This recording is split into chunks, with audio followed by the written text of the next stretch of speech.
نعوذ بالله من شرور أنفسنا ومن سيئات أعمالنا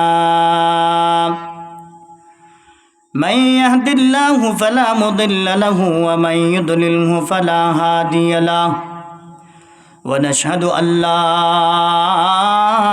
إله إلا الله وحده لا شريك له ونشهد أن سيدنا وسندنا وحبيبنا وطبيبنا وطبيب قلوبنا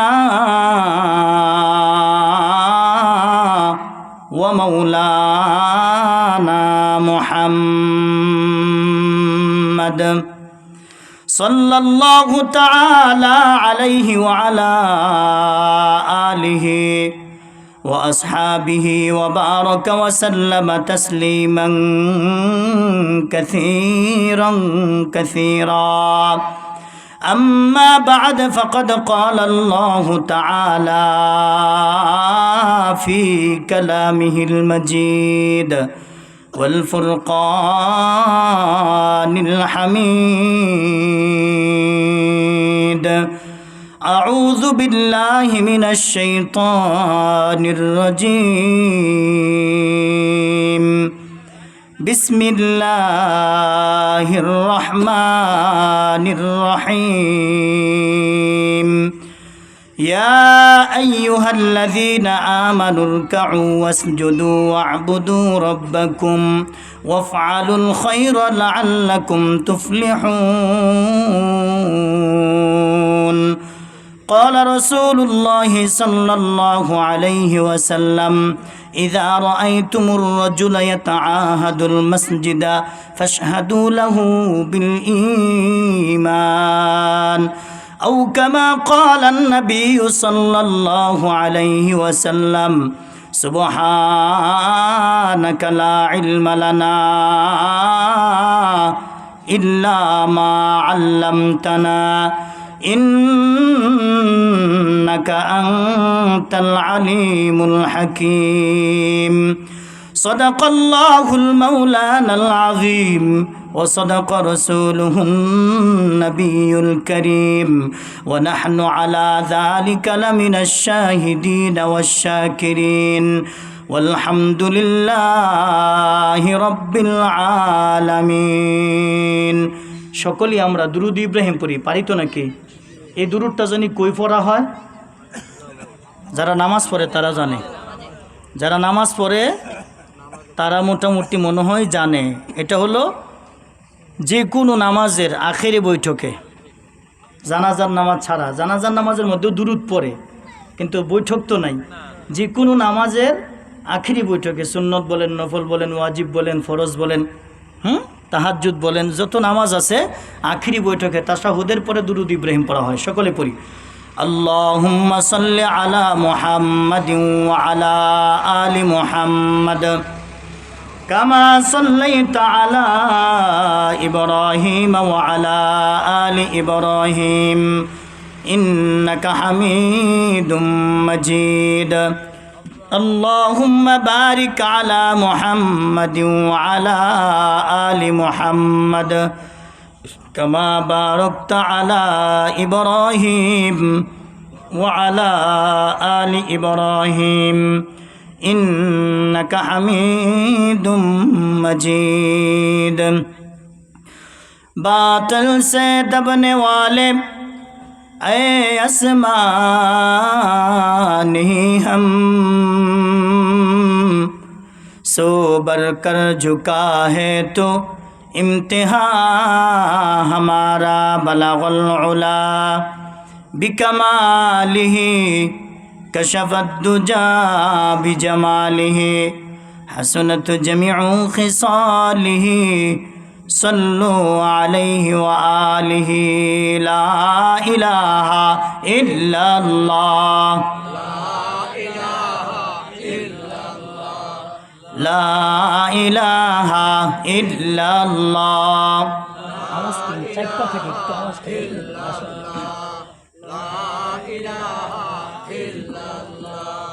লা ইলাহা ইল্লাল্লাহ इश्क़ मौला कहीं को मज़लैला बुआद इश्क़ मौला बेहतर रज़लैला बुआद अल्लाह अल्लाह क्या मुबारक नाम है अल्लाह अल्लाह आशिकों का कम है अल्लाह अल्लाह अल्लाह अल्लाह बीस कमाइले निश्वास टानतो ना बीस कमान मास्टर हालका एकटू बाड़ाय देन बीस कमाছে अल्लाह अल्लाह अल्लाह अल्लाह अल्लाह अल्लाह ला इलाहा इल्लल्लाह मुहम्मदुर रसूलुल्लाह सल्लल्लाहु अलैहि वसल्लम সবাই বলছেন তো নাকি আলহামদুলিল্লাহ আজকের এই বড় বিলার পাড় মধ্যপাড়া নেওয়াজ আলী বাড়ি বাইতুল মামুর জামে মসজিদের উদ্যোগে আয়োজিত ষষ্ঠ বার্ষিক ইসলামী মহাসম্মেলনের শ্রদ্ধাভাজন সভাপতি মুফতি আজিজুল ইসলাম ফারুকি সাহেব দামাত বারাকাতুহুল আলিয়া সহসভাপতি হিসেবে আছেন মুফতি মতিউর রহমান তুকি সাহেব আমার পূর্বে আলোচনা করেছেন আমার বড় শ্রদ্ধাভাজন ব্যক্তি নেত্রকোনার বড় মাদ্রাসার মুইনি মুহতামিম মুফতি মামুনুর রশিদ সাহেব দামাত বারাকাতুহুল আলিয়া আমার পূর্বে আলোচনা করেছেন আরও কারি মাওলানা সুলাইমান হোসেন নুরি সাহেব দিগার উলামায়ে কেরাম আমার সামনে উপবিষ্ট আমার মুরব্বী বাবারা যুবক ভাইয়েরা পর্দার আড়ালে অপেক্ষমান অবলা সরলা শ্রদ্ধা মা ও বোনেরা আমরা প্রত্যেকেই মহান মালিকের দরবারে কালিমাতুশ শুকর আদায় করি যে রব্বে করিম আমাকে আপনাদেরকে আজকের জালিসুর রহমানের মজলিস গুনাহ মাফের মজলিস জান্নাতের টুকরা জান্নাতের বাগানে আসার বসার আমাকে কিছু কথা বলার আপনাদেরকে শ্রবণ করার যে রব্বে করিম তৌফিক দান করেছেন সেই মহান মালিকের দরবারে মন ও প্রাণ উজাড় করে কালিমাতুশ শুকর আদায় করি বলি আলহামদুলিল্লাহ। আজকের এই মাহফিল হওয়াতে খুশি না বেজার? খুশির আওয়াজ কি আসতে হয় না জোরে হয়? আর একটু জোরে বলেন তো দেখি। মাশাল্লাহ মাশাল্লাহ।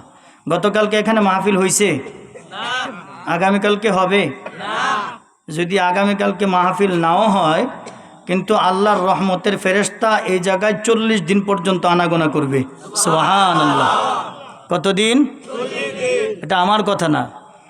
عن أبي هريرة رضي الله تعالى عنه قال قال رسول الله صلى الله عليه وسلم لا يقعد قوم يذكرون الله تعالى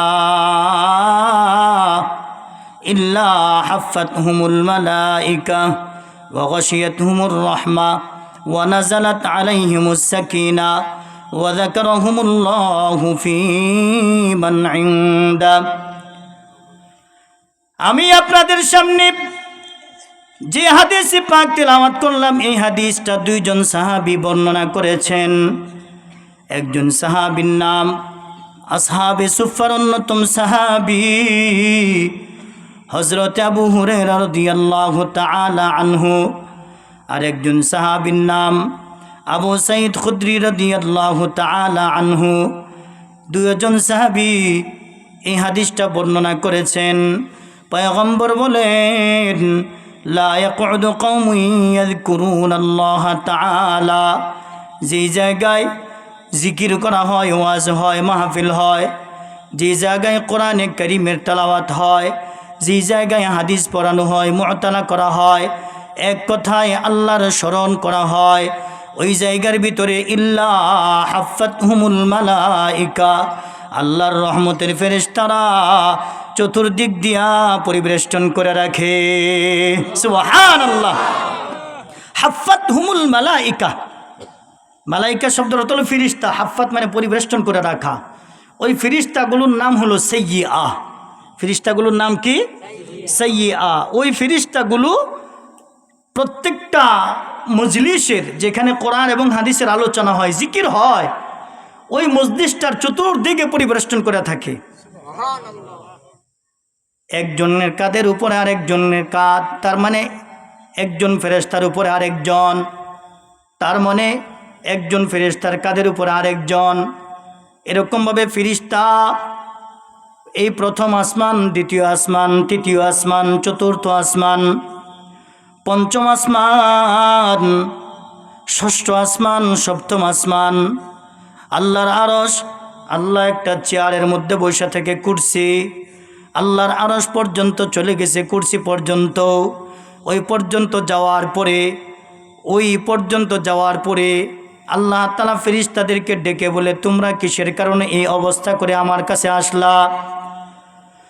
আল্লাহ তাআলা নিকটস্থ ফেরেশতাকে জিজ্ঞাসা করে, ও ফেরেশতারা রে, তোমাদের এই অবস্থা কেন? ফেরেশতারা ডাক দিয়ে বলেন, মালিক, তোমার কিছু বান্দা বান্দিরা জিকির করতেছে, কোরআনের মেলা জমাইছে, কেউ আলোচনা করে এবং কেউ আলোচনা শুনে। আল্লাহ তাআলা নিকটস্থ ফেরেশতাকে জিজ্ঞাসা করে, আমি আল্লাহ তাআলাকে দেখছি কিনা? বলে না, দেখে নাই। বলে জান্নাত দেখছি কিনা? বলে না, দেখে নাই। জাহান্নাম দেখছি কিনা? বলে না, না। আমার পয়গম্বরকে দেখছি কিনা? বলে না, না, দেখে নাই। তখন আমার আল্লাহ ফেরেশতাদেরকে ডাক দিয়া বলে, ফেরেশতারা রে, তোমরা সাক্ষী থাকো, আমি আল্লাহ আমার ওই সকল বান্দা বান্দিদের জীবনের গুনাহ মাফ করে দিলাম। সুবহানাল্লাহ। এই হাদিসের ব্যাখ্যার ভিতরে বলেন, এই গুনাহ বলতে সগীরা গুনাহ, কবিরা গুনাহ তওবা ছাড়া মাফ হয় না। সগীরা গুনাহগুলো বান্দা যখন নেকের কাজ করে, বান্দা নেকের কাজ করলে আমার আল্লাহ তাআলা সগীরা গুনাহগুলো মাফ করে দেয়। আর বান্দা যখন ওই নেকের কাজ করা অবস্থায়, বান্দা যখন গুনাহ কবিরার জন্য তওবা করে, ইস্তেগফার করে, ওয়াস্তাগফিরুল্লাহ ইন্নাল্লাহা গফুরুর রহিম, আল্লাহু আকবার। বান্দা যখন ওয়াস্তাগফিরুল্লাহ, আল্লাহ আমি তোমার কাছে ক্ষমা চাই, নিশ্চয়ই আল্লাহ ক্ষমাশীল এবং দয়ালু। সুবহানাল্লাহ বলেন, ইন্নাল্লাহা গফুরুর রহিম। আল্লাহ বলেন, নিশ্চয়ই আমি আল্লাহ গফুর, আমি ক্ষমাশীল, রহিম, আমি দয়ালু। সুবহানাল্লাহ। আমার আল্লাহ তাআলা দয়ার পরিচয় দিয়েছেন। বান্দা যখন সূরা ফাতিহা তেলাওয়াত করে, প্রতিটা নামাজে সূরা ফাতিহা তেলাওয়াত করা লাগে। প্রথম আয়াত তেলাওয়াত করার পরে দ্বিতীয় আয়াতের মধ্যে আল্লাহ বলেন, আর রহমানির রহিম, আল্লাহু আকবার। আমার আল্লাহ বলেন, আমি রহমান, আমি রহিম, করুণাময়, অসীম দয়ালু আল্লাহ। আমার আল্লাহ বলেন, বান্দা তোমরা যখন আমার নেকের কাজ করো, সগীরা গুনাহগুলো মাফ করে দেই। শুধু মাফ করে দেই না, ওয়া নাযালাত আলাইহিমুস সাকিনা, ওই জায়গার মধ্যে আমি আল্লাহ তাআলা সকিনা বর্ষণ করি, রহমত বর্ষণ করি। সকিনা হলো শান্তির বাতাস, সকিনা হলো মনের ভিতরে এক ধরনের শান্তি। তার মানে নেকের কাজ করার পরে বান্দার দিলের ভিতরে আগ্রহ জায়গা যায়, বান্দা আরও নেক কাজ করতে চায়। আগ্রহের সাথে বয়ান শুনে, আগ্রহের সাথে কোরআনে কারিমের তেলাওয়াত করে, আগ্রহের সাথে আশা নিয়া জিকির আজগার করে, আগ্রহের সাথে দাওয়াতে তাবলীগের মেহনত করে, আগ্রহের সাথে হক্কানি বুজুর্গদের খানকায় যায়, আগ্রহের সাথে সমস্ত নেক কাজগুলো করে। আর বান্দা যখন নেক কাজ করে, বান্দার দিলের ভিতরে আমার আল্লাহ তাআলা এমন একটা মায়া, এমন একটা মোহাব্বত আমার আল্লাহর প্রতি তৈরি করে দেয়। ইশকে মাওলা কহি কুমাজ লাইলা বুয়াদ, ইশকে মাওলা বেহতর আজ লাইলা বুয়াদ। আল্লাহ আল্লাহ क्या मुबारक नाम है, अल्लाह अल्लाह आशिकू का कम है। अल्लाहु আকবার। এরে মুরব্বী বাবারা, এ আমার যুবক ভাইয়েরা, পর্দার আড়ালে মা এবং বোনেরা, খুব খেয়াল করে শোনো। বান্দা যখন নেকের কাজ করে, বান্দার দিলের ভিতরে আগ্রহ পয়দা হয়। বান্দা আল্লাহ এবং আল্লাহর বান্দার ভিতরে এক ধরনের প্রেম ভালোবাসা তৈরি হয়, ইশক তৈরি হয়। এই যে কবি বুঝায় যে দুনিয়ার ভিতরে আমরা একটা ঘটনা শুনেছি, কাহিনী শুনেছি, এক ধরনের আলোচনা আমরা শুনেছি। সেই আলোচনা হলো লাইলি মজনুর কিস্সা, কাহিনী ঘটনা আমরা শুনেছি। আসলে কিন্তু এটা কোরআনের কোথাও নাই, হাদিসের কোথাও নাই। এটা বিভিন্ন আল্লাহওয়ালা, বিভিন্ন বুজুর্গরা শেরের মাধ্যমে বিভিন্ন ঘটনাটা এই জন্যই বলে। আমি আপনাদেরকে এটা সারসংক্ষেপ বুঝাবো, কেমনে বুঝাইতে চাই। লাইলি মজনুর কাহিনী পড়িয়া পড়িয়া মানুষ প্রেমে আসক্ত হয়ে যায়। এখন লাইলুন শব্দের অর্থ হলো রাত্র, মাজনুন শব্দের অর্থ হলো পাগল। দুইটাই আরবি শব্দ। লাইলুন শব্দের অর্থ হলো রাত্র, মাজনুন শব্দের অর্থ হলো মাজনুন শব্দের অর্থ হলো পাগল। তার মানে আল্লাহওয়ালা যে সকল আল্লাহর প্রেমিক বান্দা বান্দিরা আছে, তারা যখন রাত্র পায় তারা আল্লাহর ইবাদত করার জন্য পাগল হয়ে যায়। সুবহানাল্লাহ। তারা আল্লাহর ইবাদত করার জন্য পাগল হয়ে যায়। তার কারণ কি? আল্লাহওয়ালা যারা আছে, আল্লাহর সাথে সম্পর্ক যাদের আছে, ওই ব্যক্তিরা রাত্র যত গভীর হয় আল্লাহর সাথে তত প্রেম করতে ভালো লাগে, মজা লাগে। রাত্র যত গভীর হয় আল্লাহর কাছে মোবাইল ফোন করতে ভালো লাগে।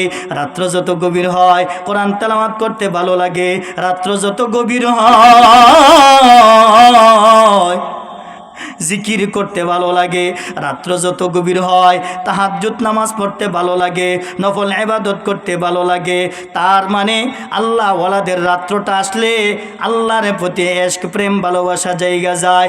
আর দুনিয়ার ভিতরে কিছু সুর আছে, রাত্র যত গভীর হয় চুরি ডাকাতি ছিনতাই করতে তাদের মজা হয়। কথা ঠিক কিনা? দুনিয়াদার যারা আছে, সুরের তত মজা লাগে রাত্র যত গভীর হয়। আর আল্লাহওয়ালা বুজুর্গ যারা আছে, রাত্র যত গভীর হয় আল্লাহর ইশক, প্রেম, ভালোবাসা তাদের দিলের ভিতরে আরো বেশি জায়গা যায়। সুবহানাল্লাহ বলেন। এই জন্য বাবাজিরা, যুবক মায়েরা, পর্দার আড়ালে মা এবং বোনেরা খুব খেয়াল করে শুনেন। আমার আল্লাহ তাআলা আপনাকে আমাকে কি কারণে সৃষ্টি করেছেন? আমার আল্লাহ তাআলা সৃষ্টি করার কারণ হলো, আমার আল্লাহ তাআলা সূরা জারিয়াতের মধ্যে ২৭ নম্বর পারা ২ নম্বর পৃষ্ঠার মধ্যে সুন্দর করে বলে দেয়, ওয়ামা খলাকাতুল জিন্না ওয়াল ইনসা ইল্লা লিয়াবুদুন। আল্লাহু আকবার। আয়াতটা অনেক বহুল প্রচলিত, অনেক আলোচনার ভিতরে এই আয়াত পড়ে। এই আয়াতের একটা ব্যাখ্যা আছে। আল্লাহ বলেন, আমি জিন এবং ইনসান, জিন জাতিকে আমরা দেখি না, কিন্তু অনেক মানুষ জিন জাতি যে আছে এটা বিশ্বাস করে না। যে বিশ্বাস করে না তার কি নাই? ঈমান নাই। কারণ আল্লাহ সর্বপ্রথম জিন জাতিরে বানাইছে। যে বিশ্বাস করে না তার কি নাই? ঈমান নাই। ১ নম্বরে আল্লাহ বানাইছে জিন জাতিরে, ২ নম্বরে আল্লাহ বানাইছে ফেরেশতারে, 3 নম্বরে আল্লাহ বানাইছে মানুষরে। সুবহানাল্লাহ বলেন। তাহলে যেই ব্যক্তি জিন জাতিরে বিশ্বাস করে না তার কি নাই? ঈমান নাই।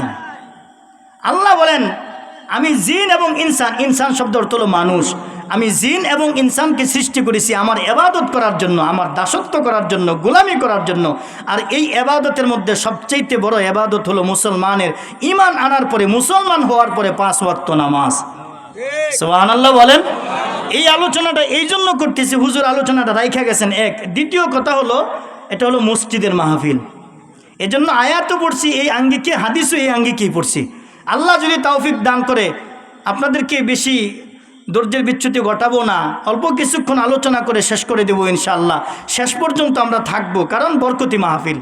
এই মাহফিলটা বড় বরকতি, বড় দামি। আজকে আছে, আগামীকালকে থাকবে না। আগামী বছর হয় কিনা তাও সন্দেহ। আগামী বছর আপনি আমি বেঁচে থাকি কিনা তাও সন্দেহ। তো এই হাবেজ সাহেবের আব্বা কিন্তু আমার মাদ্রাসায় গেছে। কিছুদিন আগে ফোন দিয়ে বলতেছে, হুজুর আমার আব্বা মারা গেছে। আজকে 41 দিন না 42 দিন হলো ওনার আব্বা মারা গেছে। ওনার আব্বাকে আমি দেখছি, আমার মাদ্রাসায় গেছে। তো হায়াতের কথা বলা যায় না। এজন্য আপনার আমার হায়াতের গ্যারান্টি আপনি আমি দিতে পারবো? কত মানুষ লক্ষ লক্ষ টাকা খরচ করে মানুষকে লাইফ সাপোর্টে দেয়, দেয় না? দেয় না? লাইফ শব্দটা কি? ইংরেজি শব্দ। লাইফ শব্দটা হলো জীবন, আরবিতে বলা হয় হায়াত, ইংলিশে বলা হয় কি? লাইফ। বাংলাতে বলা হয় জীবন, আর আরবিতে বলা হয় হায়াত। তুমি সাপোর্ট দিতে পারবা। সাপোর্ট বুঝেন না? একটা বাচ্চা মানুষ হাঁটতে পারে না, আপনি ধরে ধরে হাঁটাইতেছেন, এগুলো সাপোর্ট বলা হয়। তার মানে সাপোর্ট হলো ইংরেজি শব্দ, তার বাংলা হলো সাহায্য করা, সহযোগিতা করা। আপনি সাপোর্ট করতে পারবেন কিন্তু আপনি লাইফ দিতে পারবেন না, আপনি জীবন দিতে পারবেন না। জীবন দেওয়ার মালিক কে? আরো জোরে বলেন, জীবন দেওয়ার মালিক কে? আল্লাহ বলেন, কুল ইন্না সলাতি ওয়া নুসুকি ওয়া মাহইয়ায়া ওয়া মামাতি লিল্লাহি রাব্বিল আলামিন। আমার আল্লাহ তাআলা বলেন, ও নবী আপনি বলে দেন, ইন্না সলাতি, নিশ্চয়ই আমার নামাজ। ও নবী আপনি বলেন, নিশ্চয়ই আমার নামাজ, ওয়া নুসুকি, আমার কুরবানি। তার মানে এ নামাজ পড়তে যায়া ইসলামের যত কাজ আছে সমস্ত কাজ করতে যায়া, জিহাদ করতে যায়া, সংগ্রাম করতে যায়া, এলাকার সংস্কার করতে যায়া, ইসলামের যত কাজ আছে, দ্বীনের যত কাজ আছে, এটাকে কুরবানি বলা হয়। আবার আমরা কুরবানির সময় কুরবানি দেই, কুরবানির ঈদের সময়। অনুসুকি, আমার কুরবানি, ও মাহইয়ায়া, আমার হায়াত, ও মামাতি, আমার মরণ, লিল্লাহি রাব্বিল আলামিন। আল্লাহু আকবার। বিশ্ব জগতের রবের জন্য, সুবহানাল্লাহ বলেন। বিশ্ব জগতের রব, এক জগৎ বলে নাই, আলম বলে নাই, আলামিন। আলম মানে এক বচন, আলামিন বহু বচন। তার মানে এক জগৎ না, শুধু পৃথিবী না, শুধু পৃথিবীর রব না। আল্লাহ আসমানের রব, জমিনের রব, আল্লাহ আকাশের রব, আল্লাহ গ্রহ নক্ষত্র তারকারাজি, চন্দ্র সূর্য, আল্লাহ ইউরেনাস, নেপচুন, বুধ, মঙ্গল, শনি, যত প্লুটো, যত ধরনের গ্রহ উপগ্রহ আছে সমস্ত গ্রহের রব। সুবহানাল্লাহ। এক জগৎ বলে নাই তো আল্লাহ। তার মানে শুধু আমাদের রব তা না, আল্লাহ মুসলমানের রব, কাফের মুশরিক বেঈমানেরও রব। আল্লাহ পুরুষেরও রব, নারীদেরও রব। আল্লাহ মানুষেরও রব। আল্লাহ হাইওয়ান, জানোয়ার, কীট পতঙ্গ সমস্ত কিছুরই রব। সুবহানাল্লাহ। আমার জীবন, আমার মরণ, আমার জিন্দেগি, আমার জীবন, আমার মরণ সবই তোমার। কার? এই জীবনে কিছুই চাওয়ার নেই তো আর, আমার জীবন, আমার মরণ সবই তোমার। আমার জীবন, আমার মরণ সবই তোমার। জিন্দেগিটা করতে চায়ো রঙে তোমার, ফিরায়ো না বলে আমি গুনাহগার। জিন্দেগিটা করতে চায়ো রঙে তোমার, ফিরায়ো না বলে আমি গুনাহগার। সুরে সুরে সদা যে গান, সুরে সুরে সদা যে গান গাই তোমার। আমার জীবন, আমার মরণ সবই তোমার। আমার জীবন, আমার মরণ সবই তোমার। আল্লাহু আকবার। সত্য ন্যায়ের পথিক বানাও আমাকে, ভুলে যেন যাই না প্রভু তোমাকে। ঠিক না? সত্য ন্যায়ের পথিক বানাও আমাকে, ভুলে যেন যাই না প্রভু তোমাকে। ইমান সাথে মরণ যেন, ইমান সাথে মরণ যেন হয় আমার। আমার জীবন, আমার মরণ সবই তোমার। আমার জীবন, আমার মরণ সবই তোমার। এই জীবনে কিছুই চাওয়ার নেই তো আর, এই জীবনে কিছুই চাওয়ার নেই তো আর। আমার জীবন, আমার মরণ সবই তোমার। আমার জীবন, আমার মরণ সবই তোমার। চিল্লা বলেন কার? এই হায়াতের মালিক কে? জীবনের মালিক কে? আমার আল্লাহ বলেন, মাউতা ওয়াল হায়াতা লিয়াবলুয়াকুম আইয়ুকুম আহসানু আমালা। আল্লাহু আকবার। আমার আল্লাহ বলেন আল্লাযী খালাকাল মাউত, আমি মরণ সৃষ্টি করেছি, ওয়াল হায়াত, তারপর আল্লাহ সংবাদ দিয়েছেন হায়াতের কথা, জীবনের কথা। কিন্তু আমার আল্লাহ মরণের কথা কেন বললেন? আমার আল্লাহ তো আগে হায়াতের সংবাদ দিতে পারতেন। কারণ কি, হায়াতের সংবাদ যদি আল্লাহ আগে দিত, তার হায়াত পেলে না মরণ হবে। বিষয়টা তেমনই, আমি যদি জীবিত থাকি তাহলে না আমার মরণ হবে। কিন্তু আমার আল্লাহ তাআলা কোরআনের এই আয়াতের মধ্যে কেন এই কথাটা বললেন? বান্দারে, আমি আগে তোমাকে হায়াতের সংবাদ দিই নাই, আমি আল্লাহ আগে তোমাকে মরণের সংবাদ দিতেছি। কারণ তোমার যদি হায়াত আমি আল্লাহ দিয়ে দিই, তোমার অবশ্যই একদিন না একদিন মরা লাগবে। কথা ঠিক কিনা? এজন্য হায়াতের মালিক কে? জোরে বলেন কে? এই হায়াতের জিন্দেগিতে আইয়ুকুম আহসানু আমালা, আমার আল্লাহ তাআলা বলেন বান্দা, এই হায়াতের জিন্দেগি তোমাকে দিলাম, তুমি গুনার মধ্যে হায়াতের জিন্দেগি কাটাইবা না। তুমি নেক কাজ করে করে, ভালো কাজ করে করে তারপরে হায়াতের জিন্দেগিটা কাটাইবা।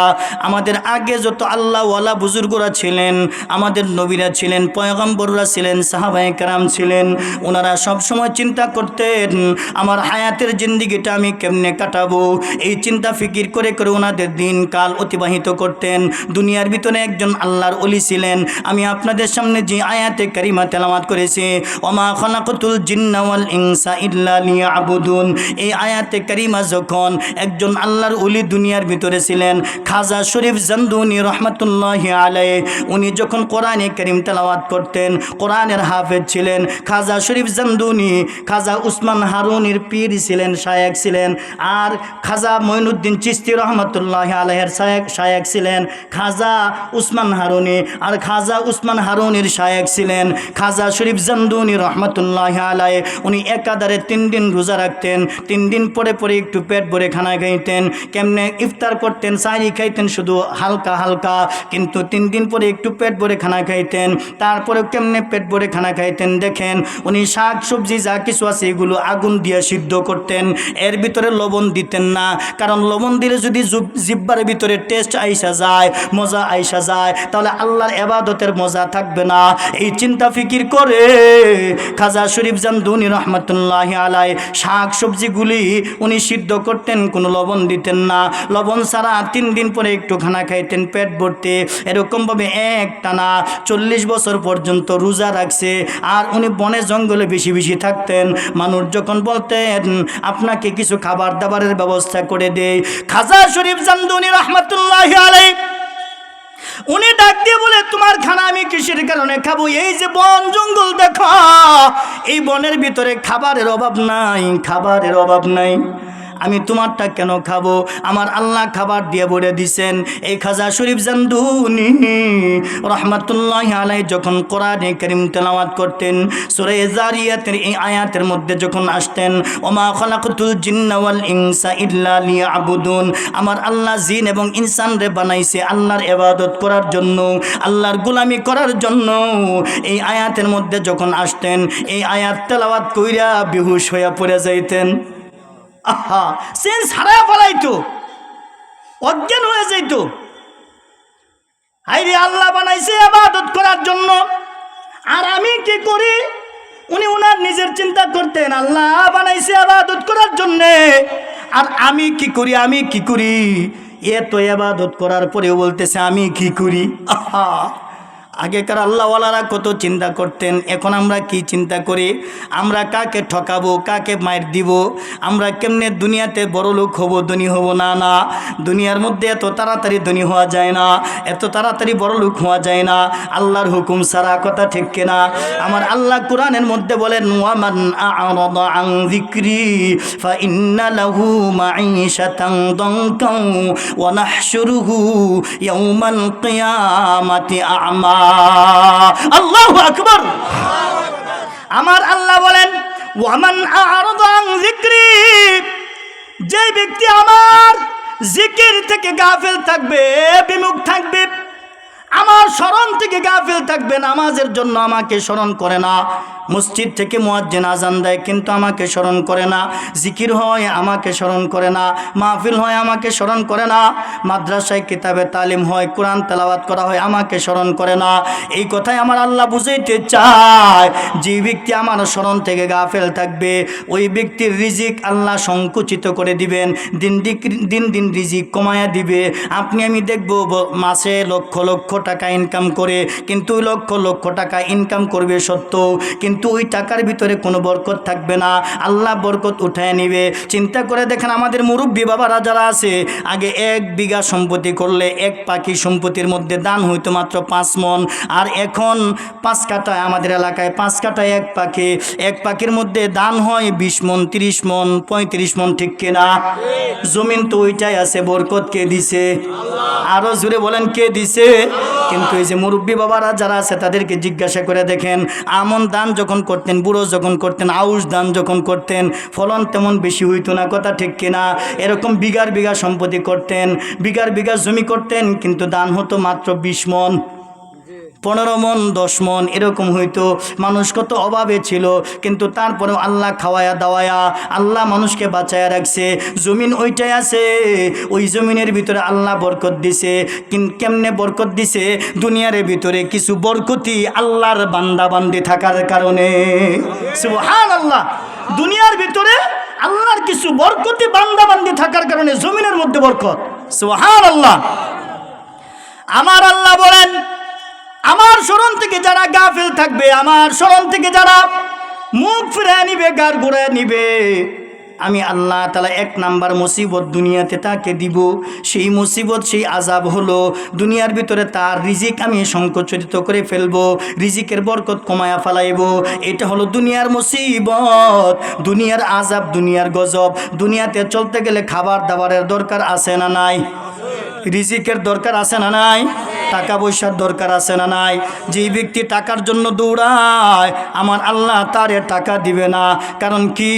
আমার রাসূল হাদিসের মধ্যে বলেছেন, মরণ যেরকমভাবে মানুষকে দৌড়ায়, মরণ যেরকমভাবে মানুষকে দৌড়ায়, মৃত্যু যেরকমভাবে মানুষের পিছনে পিছনে থাকে, রিজিকও মানুষের পিছনে পিছনে থাকে। কিন্তু ওই রিজিক যে তালাশ করতে পারি আল্লাহ তারই দেয়, কিন্তু কত রিজিক আছে তার কাছ থেকে আল্লাহ ছিনাইয়া নেয়। নাউজুবিল্লাহ। কত রিজিক আছে তার কাছ থেকে। দেখেন রাসূল কত চমৎকার কথা বলেছেন, রিজিকের মধ্যে আল্লাহ তাআলা মরণ যেরকমভাবে, মৃত্যু, মালাকুল মউত আজরাইল যেরকমভাবে মানুষকে প্রাণ হরণ করার জন্য, মৃত্যু দান করার জন্য মানুষের পিছনে পিছনে দৌড়ায় না? দৌড়ায় না? দৌড়ায় না? কেমনে দৌড়ায়? কুল ইন্নাল মাউতাল্লাযী তাফিররুনা মিনহু ফাইন্নাহু মুলাকীকুম। ও নবী, আপনি বলে দেন, নিশ্চয়ই যে মরণ থেকে তোমরা পলায়ন পর, ওই মরণ তোমাদের সাথে সাক্ষাৎ করবে, মুলাকাত করবে। এখন সাক্ষাৎ কি সামনের দিক দিয়া হয় না পিছনের দিক দিয়া? হ্যাঁ, মুলাকাত কোলাকুলি কি সামনাসামনি হয় না পিছনের দিক দিয়া হয়? মুলাকিকুম, আমার আল্লাহ বলেন সামনের দিক দিয়া সাক্ষাৎ হবে। তার মানে মরণ আমাকে পিছনের দিক দিয়া দৌড়াইতেছে, তার মানে সামনে মরণের সাক্ষাৎ হবে। হায়াত আপনার আমার বয়া আয়কে উমরা তো হাফতা দে রব মগর কোতা বুদ্ধি কি বরবাদ রব। তোমার 60 বছর হোক, 70 বছর হোক, 80 বছর হোক, যত বছরই হোক না কেন, মরণ তোমাকে একদিন পাকড়াও করবে, সাক্ষাৎ হবে। তুমি যেখানে পলায়ন করো। তাহলে মরণের আগ পর্যন্ত মানুষ রিজিকের পিছনে দৌড়ায়। দৌড়ায় না? দৌড়ায় না? রিজিক তাকে ধরা দিবে না, কারণ সে আল্লাহর কাজ করে না, সে আল্লাহর ইবাদত করে না, সে আল্লাহকে ধরা দেয় না, কথা ঠিক কিনা? এজন্য যে আল্লাহর স্মরণ করবে আল্লাহ তাকে রিজিকের মধ্যে বরকত দিবে। সুবহানাল্লাহ বলেন। একটা উদাহরণ দিই, আপনাদের মসজিদের ইমাম সাহেবের বেতন কত? অনেক না? আলহামদুলিল্লাহ। কোন দেখেন তো ওনার টুপিটা, দেখেন তো ওনার রুমালটা, পাঞ্জাবিটা, জুতাগুলো দেখেন তো কত সুন্দর, অনেক সুন্দর না? কিন্তু যারা মাসে লক্ষ লক্ষ টাকা কামাই করে তাদেরটার দিকে দেখেন তো, বরকত কেন নাই? আল্লাহ বলেন ফজরের নামাজ পড়বা রিজিকের বরকত দিব, জোহরের নামাজ পড়বা, শুধু রিজিকের কথাই বলি, জোহরের নামাজ পড়বা রিজিকের বরকত দিব। আসর পড়বা রিজিকে বরকত দিব, মাগরিব পড়বা রিজিকে বরকত দিব, ঈশা পড়বা রিজিকে বরকত দিব। কারণ কি আল্লাহ মসজিদ থেকে মুয়াজ্জিনের মাধ্যমে ডাক দেয়, হাইয়া আলাস সালাহ, এসো নামাজের দিকে, হাইয়া আলাল ফালাহ, এসো কল্যাণের দিকে। এখন আল্লাহ ডাকতেছে কল্যাণের দিকে আসো। আপনি আমি লাঙ্গল আর জোয়াল কাঁধে নিয়া ট্রাক্টর নিয়ে আমি যাই ক্ষেতের দিকে। তার মানে নামাজের চাইতে আমার ক্ষেত ভালো, নামাজের চাইতে আমার ঘুম ভালো, নামাজের চাইতে আমার চাকরি ভালো, নামাজের চাইতে আমার ব্যবসা ভালো। কথা ঠিক কিনা? নামাজের চাইতে দুনিয়ার সমস্ত কাজ ভালো। এই জন্য আপনার আমার রিজিকের মধ্যে বরকত নাই। কারণ কি আমার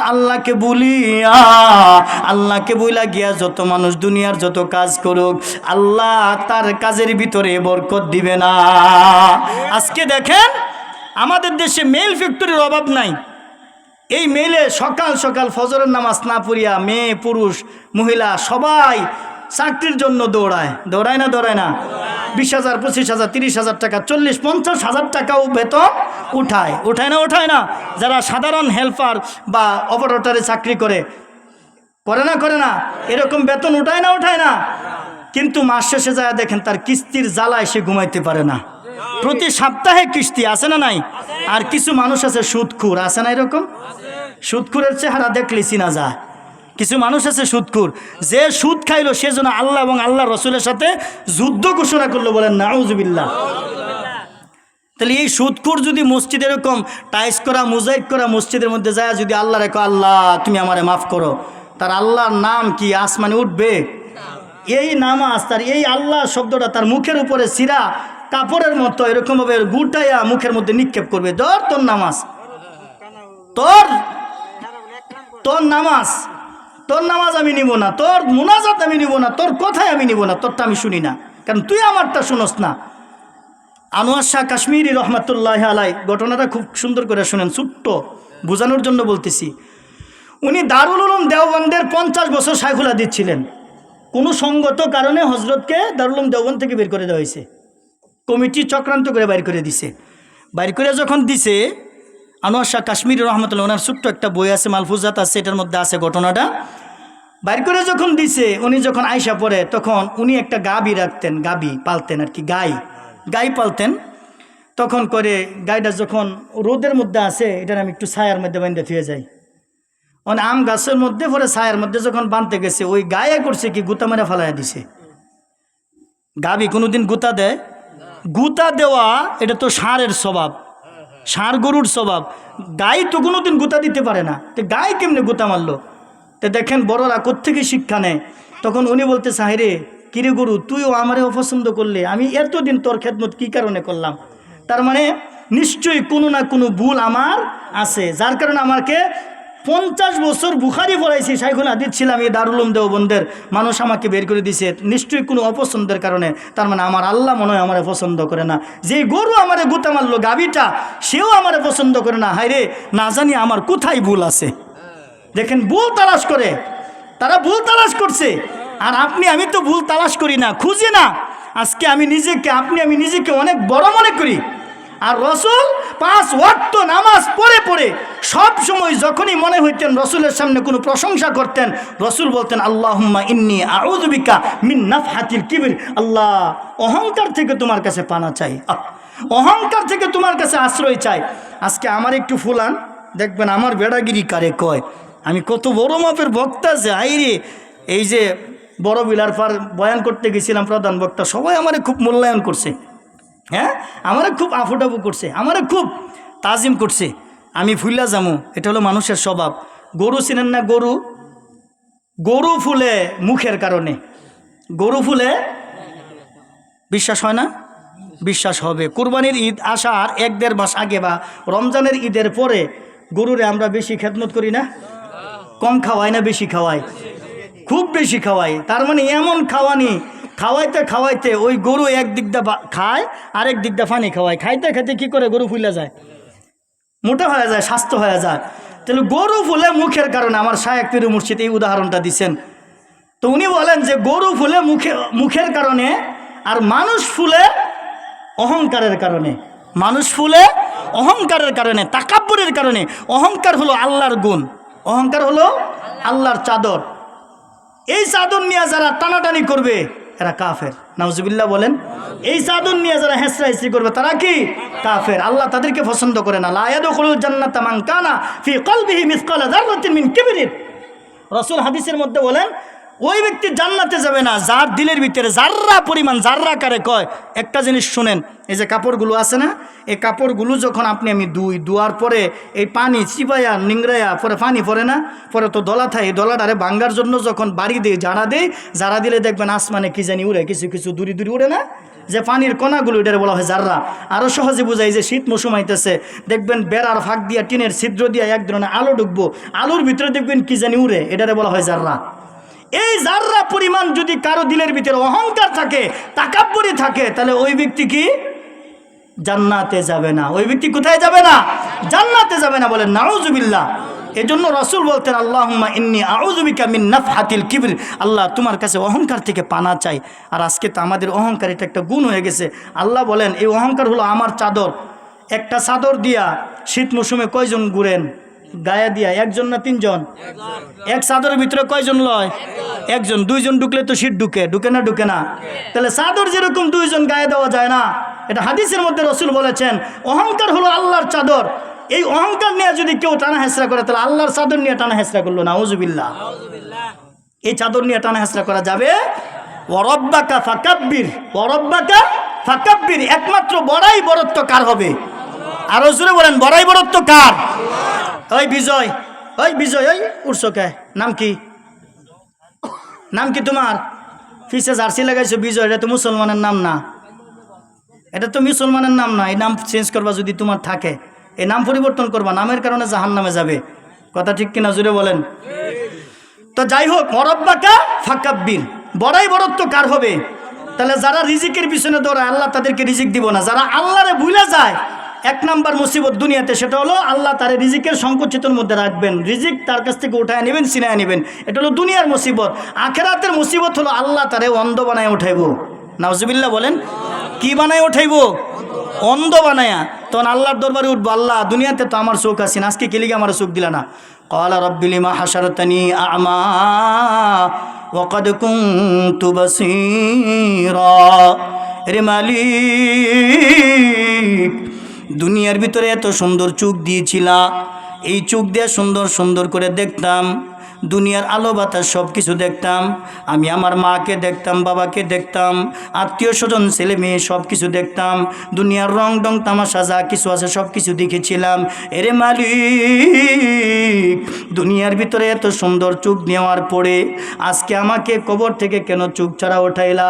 আমার আল্লাহ বলবেন, বান্দারে দুনিয়ার ভিতরে আমি তোমাকে চোখ দিয়েছিলাম ওয়াজের মাহফিলে যাওয়ার জন্য, দুনিয়ার ভিতরে চোখ দিয়েছিলাম এই যে কোরআনটা আছে, এই কোরআনটা সুন্দর করে দেখে দেখে পড়ার জন্য, দুনিয়ার ভিতরে আমি চোখ দিয়েছিলাম মসজিদটা দেখে দেখে যাওয়ার জন্যে, দুনিয়ার ভিতরে আমি চোখ দিয়েছিলাম এই যে নেকের কাজ যেগুলো আছে সবগুলো সুন্দর করে করার জন্যে। আজকে তুমি ওই চোখের অপব্যবহার করেছো। দুনিয়ার চোখটা আমি দুনিয়ার মধ্যে রেখেছিলাম, দুনিয়ার চোখ দিয়া তুমি আমাকে কাজে লাগাও নাই, এই জন্য আজকে আমি তোমাকে অন্ধ বানায়া উঠাইলাম। নাউজুবিল্লাহ। শুধু তাই নাই, ক্বালা কাযালিকা আতাতকা আয়াতুনা ফানাসিতাহা ওয়া কাযালিকাল ইয়াওমা তুনসা। আমার আল্লাহ তাআলা বলবেন, বান্দা দুনিয়ার ভিতরে যেরকম আমাকে ভুলে গিয়েছিলা, আজকে এই ময়দানে মাশরে কঠিন দিন আমি আল্লাহ তোমাকে ভুইলা গেলাম। নাউজুবিল্লাহ। আল্লাহ যদি ভুইলা যায়, বাঁচানোর কোনো মালিক আছে? কেউ সুপারিশ করতে পারবে? কেউ জান্নাতে দিতে পারবে? আরো কোনো আল্লাহ আছে? আহা, আরো কোনো আল্লাহ আছে? কে সুপারিশ করবে? কে বাঁচাবে? এই জন্য আমার আল্লাহ বলেন, ওয়ালাকাদ যারা'না লিজাহান্নামা কাসীরাম মিনাল জিন্নি ওয়াল ইনস লাহুম কুলুবুন লা ইয়াফকাহুনা বিহা ওয়া লাহুম আ'য়ুনুন লা ইউবসিরুনা বিহা ওয়া লাহুম আযানুন লা ইয়াসমাউনা বিহা উলাইকা কাল আন'আমি বাল হুম আযাল উলাইকা হুমুল গাফিলুন। আল্লাহু আকবার। আল্লাহ বলেন, ওয়ালাকাদ লামে তাকিদ কাফে তাকিদ, নিশ্চয় নিশ্চয় ওয়ালাকাদ যারানা লিজাহান্নামা কাসীরাম মিনাল জিন্নি ওয়াল ইনস। ওই যে আল্লাহ জিন এবং ইনসান বানাইছেন আল্লাহর ইবাদতের জন্য। এই আয়াতে আল্লাহ বলতেছেন অধিকাংশ জিন এবং ইনসান জাহান্নামে যাবে। অপরাধ মাত্র কয়টা? এই তিনটা। অপরাধ হলো তিনটা। এর ভিতরে এক নাম্বার, লাহুম কুলুবুন লা ইয়াফকাহুনা বিহা। আমি আল্লাহ তাআলা তারে আকল দিয়েছিলাম, বুদ্ধি দিয়েছিলাম, আহারে বুদ্ধি খাটায়া সে চলে নাই। ওয়ালাহুম আয়ুনুন লা ইউবসিরুনা বিহা। দুই নাম্বার হলো আমি আল্লাহ তাআলা চোখ দিয়েছিলাম, দেখেও দেখে নাই। তিন নাম্বার হলো ওয়ালাহুম আযানুন লা ইয়াসমাউনা বিহা। আমি তাকে কান দিয়েছিলাম শ্রবণ করার জন্যে, শুনেও শুনে নাই। উলাইকা কাল আনআম, এরা হলো চতুষ্পদ জন্তুর মতো। বালহুম আদল, এর চাইতে আরো নিকৃষ্ট। বলেন নাউযুবিল্লাহ। ওয়ালাহুম আযানুন লা ইয়াসমাউনা বিহা। এই আযান, উযুনুন শব্দের অর্থ হলো কান। এই কানের কথা আল্লাহ কেন বললেন? মসজিদ থেকে মুয়াজ্জিন কি দেয়? আরো জোরে বলেন কি দেয়? আযান শব্দের অর্থ হলো ডাকা, আহ্বান করা, শ্রবণ করা। এই যে আজান মসজিদে যখন মুয়াজ্জিন দেয়, কেমনে দেয়? আল্লাহু আকবার, আল্লাহু আকবার, দেয় না দেয় না? আল্লাহু আকবার, আল্লাহু আকবার। অনেকে মনে করবো ফজর আজান হয়ে যেতেছে, আর দিব না। এরকম আজান দেয় কেন? ওই যে কানের ভিতরে আজান দেয়। এই আজান কেন দিছেন, কেমনে দিছেন? সুন্দর করে বলে দেই। ইসলামের প্রথম যুগে আজান ছিল না।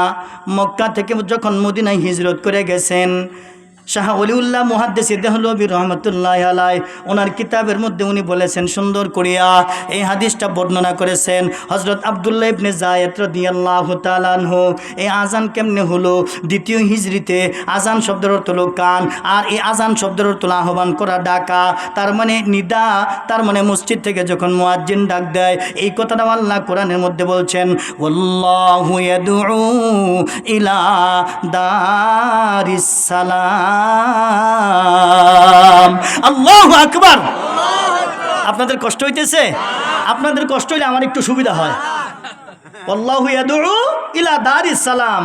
আমার আলোচনার একটু ব্যতিক্রম সব সময়। আল্লাহ বলেন আল্লাহু ইয়াদউ, আমি আল্লাহ ডাকি। সুবহানাল্লাহ। ইয়াদা শব্দ তো ডাকা, আহ্বান করে। আল্লাহ বর্তমানও ডাকে, ভবিষ্যতেও ডাকবেন। আল্লাহু ইয়াদউ, আমি আল্লাহ ডাকি, আহ্বান করি দারুস সালাম, তার মানে শান্তির ঘরের দিকে। সুবহানাল্লাহ। মুফাসসিরুন ইকরাম এক নম্বর ব্যাখ্যা করেছেন এই দারুস সালাম শব্দটা হলো জান্নাত। আল্লাহর জান্নাত হইছে 8টা।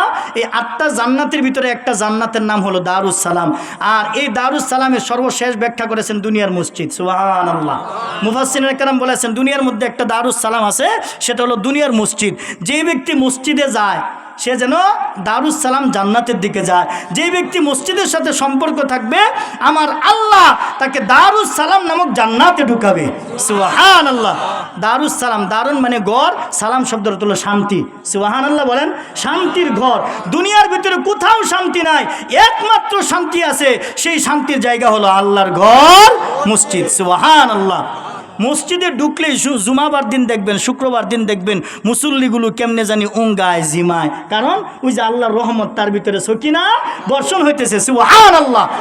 আর মসজিদে যায়া সর্বপ্রথমে ইমাম সাহেবের পিছনে যায় খাড়াইবেন। কারণ মসজিদে সর্বপ্রথম রিজিক বন্টন হয় ইমাম সাহেবের উপরে, তারপরে ইমাম সাহেবের পিছনে যিনি থাকে তার উপরে আসে। সুবহানাল্লাহ বলেন। আল্লাহর রহমত সর্বপ্রথম ইমাম সাহেবের উপরে আসে, তারপরে ইমাম সাহেবের পিছনে যিনি তার উপরে, তারপরে ডানে যিনি তার উপরে, তারপরে বামে যিনি তার উপরে, পরে ডান বাম ডান বাম ডান বাম, এভাবে শেষ হইয়া তারপরে আবার দ্বিতীয় কাতারের প্রথম যিনি থাকেন ইমাম সাহেবের বরাবর, মুয়াজ্জিনের বরাবর, তার উপরে। এই জন্য পয়গম্বর বলেন, ইযা রাআইতুমুর রাজুলা ইয়াতাআহাদুল মাসজিদা ফাশহাদু লাহু বিল ঈমান। খুতবার ভিতরে যে হাদিসটা পড়েছিলাম, রাসূল বলেছেন, ও আমার সাহাবায়ে কেরাম, ইযা রাআইতুমুর রাজুলা ইয়াতাআহাদুল মসজিদ, যখন তোমরা কোনো মানুষকে বেশি বেশি মসজিদের দিকে যাইতে দেখবা, ফাশহাদু লাহু বিল ঈমান, ওই মানুষটার ঈমান আছে বলে সাক্ষ্য দাও। সুবহানাল্লাহ। তাহলে বেশি বেশি যাকে মসজিদের দিকে যাইতে দেখবা তার কি আছে? ঈমান আছে। সুবহানাল্লাহ বলেন। লা ঈমান লিমান লা সালাত লাহু, লা ঈমান লিমান লা আমানাত লাহু, ওয়ালা দীন লিমান লা সালাত লাহু। এই যে দেখেন, যে যার নামাজ আছে তার দিন আছে, যার ঈমান আছে তার আমানত আছে, ঠিক আছে। আর এই নামাজ পড়ার জন্য তাহারাত প্রয়োজন। আর তুহুরু শাত্রুল ঈমান, পবিত্রতা হলো ঈমানের অঙ্গ। যার তাহারাত নাই, পবিত্রতা নাই। আমি যখন মসজিদে বসেছিলাম তখন একজন ব্যক্তিকে দেখলাম প্রস্রাব করছে, ইস্তিনজা করছে, ডান পা দিয়া ইস্তিনজার ভিতরে ঢুকছে। সুন্নতের খেলাফ। প্রস্রাবখানা ঢুকার সুন্নত আছে না নাই? টয়লেটে ঢুকার সুন্নত আছে না নাই? প্রস্রাবখানা বাথরুমের ভিতরে বাম পা দিয়ে ঢুকবেন, মসজিদের ভিতরে ডান পা দিয়ে ঢুকবেন, ঘরের ভিতরে ডান পা দিয়ে ঢুকবেন। এগুলো রসুলের সুন্নত। যে ব্যক্তি রসুলের একটা সুন্নত পালন করবে, পয়গম্বর বলেন ওয়া কানা মাই ফিল জান্নাহ, ওই ব্যক্তি জান্নাতে আমার সাথে বসবাস করবে। সুবহানাল্লাহ। দুনিয়ার সব বুঝছে, দুনিয়ার সব বুঝে, কিন্তু মসজিদে কোন পা দিয়ে ঢুকতো এটা বুঝে না। প্রস্রাবখানায়, টয়লেটে, বাথরুমে কোন পা দিয়ে যাইতো এটা বুঝে না। কিন্তু ওই যে মক্তবের নুরানির বাচ্চাটারে জিজ্ঞাসা করেন, সুন্দর করে বলতে পারবে। চিন্তা করে দেখছেন ইস্তিনজার আদব আছে না নাই? ইস্তিনজায় যাওয়ার, প্রস্রাবখানায় ঢুকার আদব আছে না নাই? সুন্নত আছে না নাই? বাম পা দিয়ে প্রবেশ করা, জুতা স্যান্ডেল পায়ে রাখা, মাথাটা ডাইকা রাখা, ঢিলা কুলুক ব্যবহার করা, পানি খরচ করা, ধীরে ধীরে ইস্তেগফার করা, এগুলো সুন্নত। ধীরে ধীরে ইস্তেগফার করা, অর্থাৎ জবানে বলা যাবে না। তাহলে ওই যে ঢুকছে কোন পা দিয়া? ডান পা দিয়া। এই ডান পা দিয়া ঢুকবে মসজিদে। মসজিদে ঢুকার এবং বের হওয়ার 10টা সুন্নত আছে। কয়টা সুন্নত আছে? এগুলো ইমাম সাহেবরা মনে হয় আলোচনা করে। চিন্তা করে দেখেন, আরেকটা লোককে দেখলাম, উনি প্রস্রাব করছে ঠিকই, এই পর্যন্ত কাপড় আঙ্গায়া। আমি ওইখানে মসজিদে বসে বসে দেখছি। আমি কেউ ওয়াজ তৈরি করুন লাগবো, এই পর্যন্ত আলগায়া, তারপরে প্রস্রাব করছে, এরপরে ডিলা কুলুপ কিচ্ছু লইছে না। চিন্তা করে দেখছেন? আজকে দেখেন মুসলমান, এইরকম মুসলমান, এত শিক্ষিত মানুষ যদি হোটেলে যায় মিষ্টি খায়, মিষ্টি খাওয়ার পরে যদি মিষ্টির একটু শিরা প্যান্টের মধ্যে বা কাপড়ের মধ্যে পড়ে যায়, তখন মেসিয়ারে ডাক শুরু করে, এই মেসিয়া তুই কই, তাড়াতাড়ি দেখস না মিষ্টির শিরা পড়ছে, এটা পরিষ্কার কর। তার নিজের হাত দিয়ে পরিষ্কার করো, তা না। ওই যে সাহেব তো বুঝেন নাই, দুনিয়ার শিক্ষিত হয়েছে, বলে জেনারেল শিক্ষিত। জেনারেল শব্দের অর্থ কি গো? সাধারণ জ্ঞান। জেনারেল শব্দের অর্থ কি? সাধারণ জ্ঞান। আসলে তো তুই তো সাধারণ শিক্ষিত, আমরা অসাধারণ শিক্ষিত। সুবহানাল্লাহ কোন? এই কোরআন সাধারণ না অসাধারণ? তাহলে তুই তো সাধারণ জ্ঞানে থাকবি। তুই তো মসজিদে গিয়ে কি করা লাগে না কি করা লাগে বুঝছিস না, দুনিয়ার জ্ঞান শিখছস। দুনিয়াদারদেরকে আমি খাটো করতেছি তা না, আমিও মাস্টার্স কমপ্লিট করছি, ডাবল। আলহামদুলিল্লাহ কোন? এগুলি বলি না। মাস্টার্স কমপ্লিট করছি, ডাবল। এগুলি বলি না, হয়তো আপনারা বুঝতে পারতেছেন। কিন্তু চিন্তা করে দেখেন, এই দুনিয়াদার, সে আল্লাহর কালাম শিখলো না, ইস্তেঞ্জা প্রস্রাব পায়খানা কেমনে করতে হয় এটা শিখলো না। সে কি করছে? দাঁড়ায়া প্রস্রাব করে। দাঁড়ায়া প্রস্রাব করে কি করে? ঢিলাকুলুক পর্যন্ত লয় না, না লইয়া ওই প্যাকেট করিয়া সুন্দর করে তারপরে আইসা পড়ছে। হোটেলে যায় খাইতে গেছে, ওইখানে যায় মেসিয়ারের উপরে তুফান। মেসিয়ারে বলতেছে, তুই দেখোস না মিষ্টি শিরা পড়ছে, তাড়াতাড়ি পরিষ্কার কর। অথচ নাপাক জিনিস প্যাকেট করে লইয়া তারপরে ঘুরতেছে। যেই ব্যক্তি নাপাক নিয়ে ঘোরাফেরা করে, সে বেঈমান হয়ে কবরে যাবে। বলেন নাউজুবিল্লাহ। তার জবান দিয়ে কালেমা আসবে না। যে দাঁড়ায়া প্রস্রাব করে তার 2টা ক্ষতি। এর ভিতরে দুনিয়াতে একটা ক্ষতি হলো, তার কিডনিতে প্রবলেম হবে, তার প্রস্রাব ক্লিয়ার হবে না, সে কিডনি রোগে মারা যাবে, তার কিডনি দিন দিন ড্যামেজ হতে থাকবে। আর সে যখন মৃত্যুবরণ করবে, বেঈমান হয়ে মৃত্যুবরণ করবে, তার জবান দিয়া কালেমা আসবে না। নাউজুবিল্লাহ বলেন। এই জন্য লা তুকবালু সলাতু বিগাইরি তুহুর। রাসূল হাদিসের মধ্যে বলেন, তোমার নামাজ কবুল হওয়ার জন্য সর্বপ্রথম শর্ত হলো পবিত্রতা অর্জন করা। সর্বপ্রথম কি? পবিত্রতা অর্জন করা। এখানে অনেক মুরব্বী বাবারা আছেন, যুবক ভাইরা আছেন, বিয়ে শাদী করছেন, ফরজ গোসল হয়, বিয়ে শাদী না করলেও 12-13 বছর বয়স হয়ে গেলে ইহতিলাম হয়, স্বপ্নদোষ হয়, ফরজ গোসল হয়। অনেকে ফরজ গোসলটা পর্যন্ত করতে পারেন না, জীবনভর ফরজ গোসল করছেন, কিন্তু এই ফরজ গোসল কেমনে করা লাগে এই সিস্টেমই তরিকাই জানেন না। একটু শিখাইয়া দিই, কষ্ট লাগতেছে আপনাদের? এগুলো দরকার আছে না নাই? এগুলোই তো বয়ান। আজকে তো দাওয়াত দিবেন ওই ধরনের বক্তারে, যে সেলিব্রিটি, তার মানে যে চিনে ইউটিউবে কি বয়ান আছে। আমিও শুনছি, আমার ওয়াজ নাকি ইউটিউবে খুঁজছে, আমি কিরম বয়ান করি আর কি। পরে আমি বলছি, আমার বয়ান অনেক আগের পাইবেন, আর যেটা পাইবেন এটা মোবাইলে যে লাইভ দেয় এগুলোতে মনে কিছু সেপসুপ হয়ে থাকে, এগুলি পাইবেন। কিন্তু আমি কোনো সময় যে ইয়ার মধ্যে অনেক ইয়া থাকে না, কি জানি কয়, মিডিয়া টিডিয়া থাকে, ইউটিউব থাকে, অনেক ক্যামেরা থাকে, এগুলি আমি পছন্দ করি না, আমার এগুলি পছন্দ হয় না। কারণ আসাদুন নাসি আযাবান ইনদাল্লাহিল মুসাউবিরুন, ছবি বানানে ওয়ালাগন আল্লাহ তাআলার নিকট হতে ভীষণ শাস্তি ভোগ করবে। এটা লাইভ চলে, লাইভ জিনিস একটা। আর ওই যে যারা একবারে স্টকে ছবি থাকে, দারুল দেওবন্দ থেকে আজও পর্যন্ত এই ফতোয়া হয় নাই যে ছবি উড়ানো জায়েজ আছে। হ্যাঁ, কিছু জায়েজ আছে, যেমন পাসপোর্ট করবেন, এটা জায়েজ আছে। রাষ্ট্রীয় কিছু কাজ আছে, যেহেতু আমরা মুসলমান, রাষ্ট্রীয় কিছু কাজ আছে, এগুলো করা জায়েজ আছে। তো যাই হোক, ওইটা বাদ দিই, এটা আমার আলোচনার প্রসঙ্গ না। এখন চিন্তা ফিকির করে দেখেন, নামাজ কেমনে পড়বে এটাও জানে না, ফরজ গোসল কেমনে করবে এটাও জানে না। ফরজ গোসল কেমনে করবেন আয়েশা রাদিয়াল্লাহু তাআলা আনহা হাদিসের মধ্যে বর্ণনা করছেন, বলে আমি আর আমার নবী, আমি আর আমার স্বামী, আমার নবী একই পাতিল থেকে, একই পাত্র থেকে গোসল করতাম। সুবহানাল্লাহ। তারপরে বলতেছেন কেমনে গোসল করছি, আমি দেখলাম আল্লাহর রসুল নামাজের ওযুর নেই ওযু করতেছে। কিসের নেই? আগে হাতটা ধুইছে। ওযু করার তরিকা আছে নাই? ওযুতে কয় ফরজ? আর একটু জোরে বলেন, ওযুতে কয় ফরজ? সমস্ত মুখ ধোয়া, দুনো হাতের কোনো সহ ধোয়া, মাথা মাসা করা, দুনো পায়ের টাকনো সহ ধোয়া। এই ফরজ বাইর করছে কইতে আল্লাহর কোরআন থেকে, ইয়া আইয়ুহাল্লাযীনা আমানু ইযা কুমতুম ইলাস সালাতি ফাগসিলু ওয়ুজুহাকুম ওয়া আইদিয়াকুম ইলাল মারাফিকি ওয়ামসাহু বিরুউসিকুম ওয়া আরজুলাকুম ইলাল কাবাইন। আল্লাহু আকবার। আল্লাহ বলেন, ইয়া আইয়ুহাল্লাযীনা আমানু, হে ঈমানদাররা, ইযা কুমতুম ইলাস সালাহ, যখন তোমরা নামাজের জন্য দণ্ডায়মান হও। সুবহানাল্লাহ। কোন কি কইছে? ইয়া আইয়ুহাল্লাযীনা আমানু, নামাজ কারা পড়ে? ঈমানদাররা। সুবহানাল্লাহ বলেন। নামাজ কারা পড়ে? ঈমানদাররা। বেঈমান কি নামাজ পড়ে?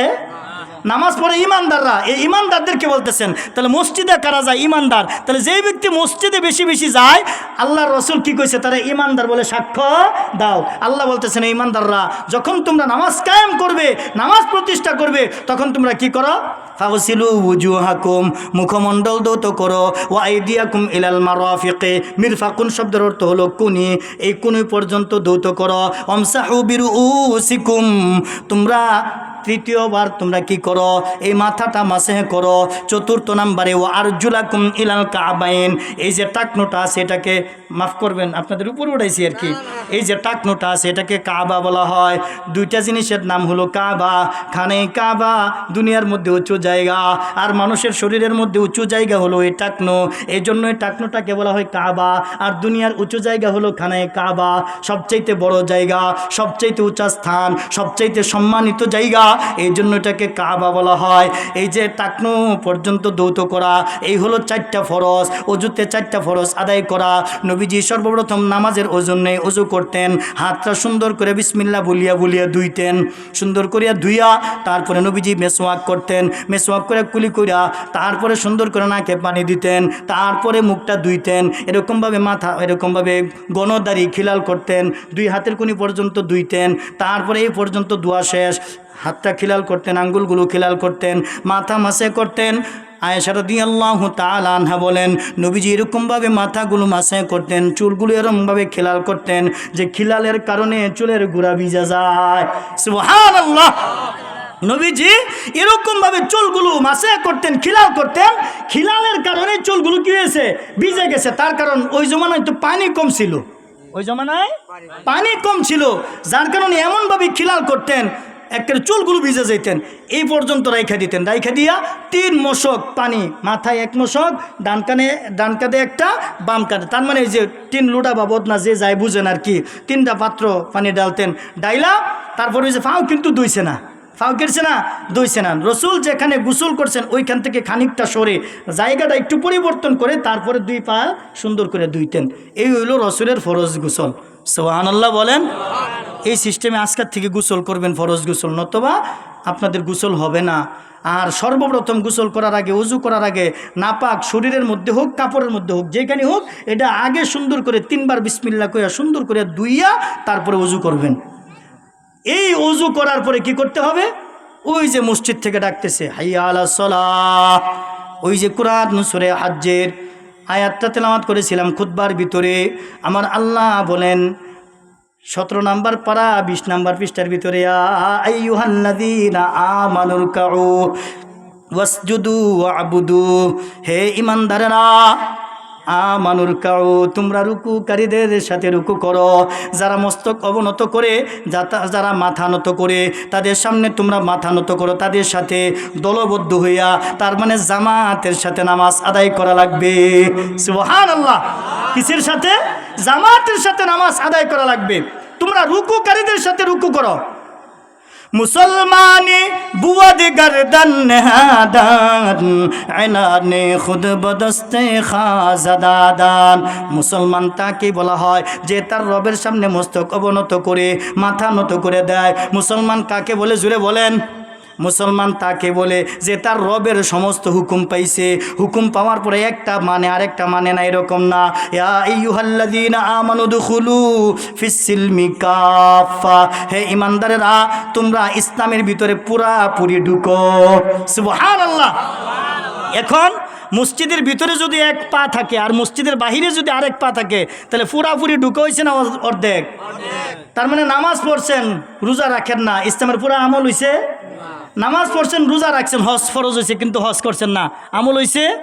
নামাজও পড়ছেন, রোজাও রাখছেন, হজও করছেন, জাকাত ফরজ হয়েছে, দিচ্ছেন না, ইসলামের উপরে পুরাপুরি ঢুকা হয়েছে? এখন ইসলামের পুরো আমল করছেন কিন্তু নবীজি সুন্নত পালন করছেন না, হয়েছে? এখন সুন্নত না পালন করে যদি মরণের সময় কবর মধ্যে বিসমিল্লাহি ওয়া আলা মিল্লাতি রাসূলিল্লাহ হাজার হাজার বার তেলাওয়াত করে যদি রাখেন, তাহলে কবর আযাব মাফ হবে? কি কইতেছে? বিসমিল্লাহ, আল্লাহর নামে, ওয়া আলা মানে উপর, মিল্লাতি রাসূলিল্লাহ রাসূলের দলের উপর, আল্লাহর নামে রসুলের দলের উপরে কবরে রাইখা গেলাম, অথচ জিন্দেগিতে রসুলের সুন্নত পালন করে নাই। মসজিদে সুন্নত তরিকায় গেছে না, কাপড়গুলো সুন্নত তরিকায় পড়ছে না, গায়ের ভিতরে সুন্নত নাই, হ্যাঁ রসুলের সুন্নতকে ভালোবাসছে না, দাড়ি নাই, পাঞ্জাবি নাই, টুপি নাই, রসুলের সুন্নতকে পালন না করিয়া কবরে যাইতেছে। আর আমরা বলতেছি কি বিসমিল্লাহি আলা মিল্লাতি রাসূলিল্লাহ। কি বেঈমানি একটা কথা, চিন্তা করে দেখছেন? কত সুন্দর কথা, আল্লাহ রসুল কইছে এক কথা আর আমরা করতেছি বেঈমানি। বেঈমানি হইতেছে না? তার মানে আমাদের বডির ভিতরে সুন্নত নাই, অথচ আমরা সুন্নত, আল্লাহ তোমার সুন্নতের উপরে, তোমার রসুলের সুন্নতের উপরে তোমার জামিনে রেখে যাচ্ছি, রসুলের জামিনে রেখে যাচ্ছি তোমার নাম লইয়া কবরের মধ্যে, অথচ জীবন বড় সুন্নত পড়ছে না, নামাজ পড়ছে না, আল্লাহর হুকুম পালন করে নাই। তাহলে এটা কি হইল? এটা কি হয়েছে? হয় নাই। এই জন্য আল্লাহ বলেন ইয়া আইয়ুহাল্লাযীনা আমানুর কাউ, হে ইমানদারেরা তোমরা রুকুকারীদের সাথে রুকু করো। ওয়াবুদু রব্বাকুম ইয়া আইয়ুহাল্লাযীনা আমানু রুকউ ওয়াসজুদু, তোমরা সিজদাকারীদের সাথে সিজদা করো। সিজদাকারীদের সাথে সিজদা কেন করব? আল্লাহ রাসূল হাদিসের মধ্যে বলেন আকরাবু মা ইয়াকুনুল আবদু মির রাব্বিহি ওয়া হুয়া সাজিদুন। নবীজি বলেন আকরাবু মা ইয়াকুনুল আবদু, আল্লাহর সবচাইতে নিকট হয়ে যায় বান্দা মির রাব্বিহি সাজিদুন, বান্দা যখন সিজদা করে, সিজদা করলে আল্লাহর সবচাইতে নিকটে হয়ে যায়। সুবহানাল্লাহ। তামাম বডিটার ভিতরে, আপনার আমার দেহের ভিতরে সবচাইতে দামি জায়গা হলো এই নাক, তারপরে হলো কপাল। চিন্তা ফিকির করে দেখেন, এই নাকটা হলো সবচেয়ে দামি। এ আমার যুবক ভাইরা, হে আমার কলিজার টুকরারা, হে আমার মুরব্বী বাবারা, হে আমার পর্দার আড়ালে মা এবং বোনেরা, খুব খেয়াল করে শুনেন,